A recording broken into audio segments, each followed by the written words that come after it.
Hi, Uncle Bob here. I recently played Plants vs Zombie Replanted, and I have to say it's not worth the money. In this video you find out what's cool about this title, who it's targeted at, and what's been screwed up. Check out the review.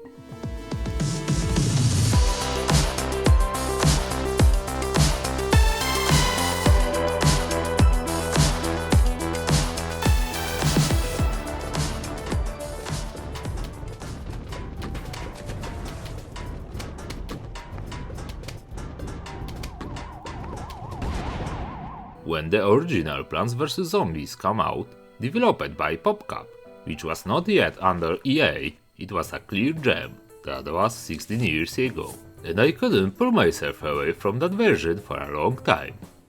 I instantly became a huge fan of this universe. When the game in today's review was about to be released, I only found out about its premiere a few days before it actually happened. I didn't have high expectations. I was hoping for a new level, maybe 2 additional plants and zombies, but as it turned out, my dreams were too exaggerated. For those who haven't played the previous edition, I described what this game is about. Our task is to defend the garden from wandering zombies. To do this, we place plants that shoot, block, blow up or help us achieve our goal in other ways. Each plant card has a specific price to use it.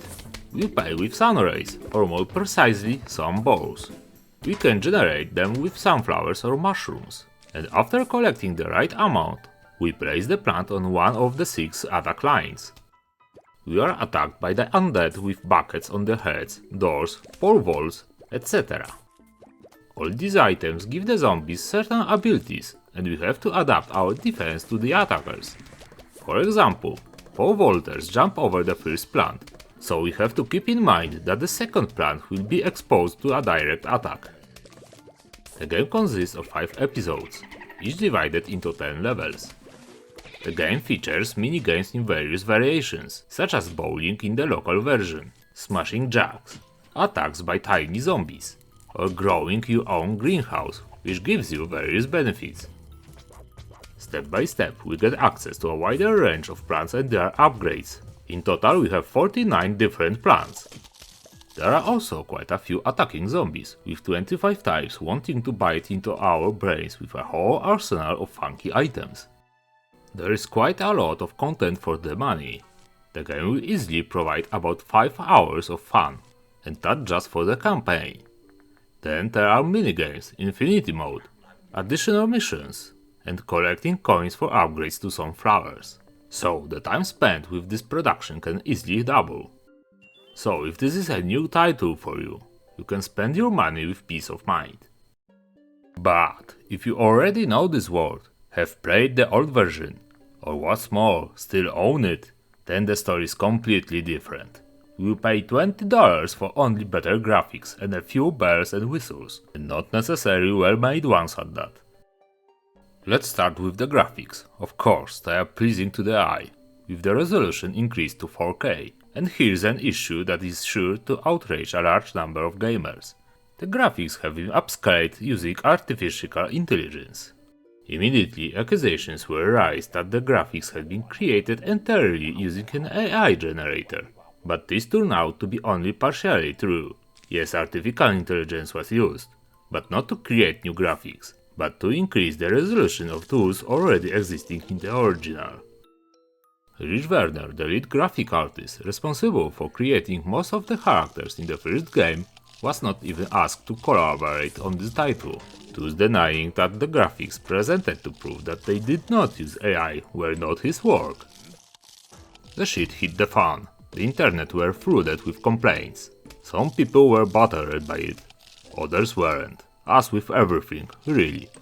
Personally, I'm somewhere in the middle, but that's a topic for another discussion. I am just informing you that this incident took place, so that those who do not support such practices are aware of this when deciding whether to buy this title. But let's move on. What else do we get in the refreshed version? The second biggest change is the added 2-player mode. We have cooperation and versus. In cooperative mode, each player chooses 4 plants and you complete the levels together. It's fun, you can easily team up with someone. Versus mode is similar. One player chooses a set of plants and the other chooses zombies. Here the fun is even better, because there's nothing like trying to get to the other player's brain. I would have the most fun in this mode, but again, I would have had fun, but I didn't. I didn't enjoy this mode because it has two major flaws. The first is balance. The plants are screwed, winning with them is a miracle, literally. We are unable to defend ourselves against a human companion who has more sense than a zombie. The second player floods us with corpses on every line, and we don't have the resource to put more plants and stop them. Playing with plants is pure masochism. This mode is completely unbalanced. The player on the plant side simply cannot maintain the sunflowers and thus generate enough energy to even engage in an equal fight, not to mention winning. I put my wife, who doesn't play games at all, in the role of the zombies, so she had no idea what was going on the screen and just used the cards on random lines. Meanwhile, I had trouble stopping her to eat my brain. I should add that I completed all the maps on my first try with no problems, so I have a pretty good idea of how it works, and yet I still lost. Normally to win, you have to destroy the zombie standing with a shield at the end of each line. To do this, we obviously need something that shoots. And if we only get defensive cards, like garlic and nuts in our deck, we simply can't do it. Additionally, if we choose the random card selection option, we may get a deck that makes it physically impossible to defeat the zombies. Here is an example of such a card layout. I didn't have a chance of winning, and this is not a rare setup, as it has happened several times. It's simple, all I had to do was guarantee the player at last one attack card, but the developers didn't think of that, probably because they didn't have time, as they did everything they could to release this creation as quickly as possible. Why refine and test your work? Who needs it? And what for? The second problem is the lack of online functionality. So if we don't have someone to sit next to us and play together, we won't be able to use this mode. At the moment, even Steam Remote Play isn't working. Apparently it's in the testing phase and may be added in a future patch, but if this will happen is unknown. So something that could have added value to this version of the game doesn't work at all, or at least not in the way that makes it fully enjoyable. That's it for the remarkable new features. Another downside is the removal of the Zombatar feature known from the old version. For those who don't know or don't remember what it is, it was the ability to create your own zombie from available parts, which replaced the frag guy during an attack. It wasn't a big element, but not including something that was already on the table is ridiculous, and additional content is always welcome. So the developers castrated their own game, because why not? I'm giving 2 ratings. The first for those for whom this is a new release, a solid 4. The second rating is for those who are already familiar with this production, and here I give it a 2. The developers made no effort whatsoever to give any reason to repurchase this title. They threw the old graphics into an AI generator, copied them to the game folder, and released it hoping that better graphics would charm players and make them open their wallets. What a bullshit! To sum up, if you haven't played the standard version before, I recommend it anyway. You will have fun. But if you already played this title, I don't recommend the new release.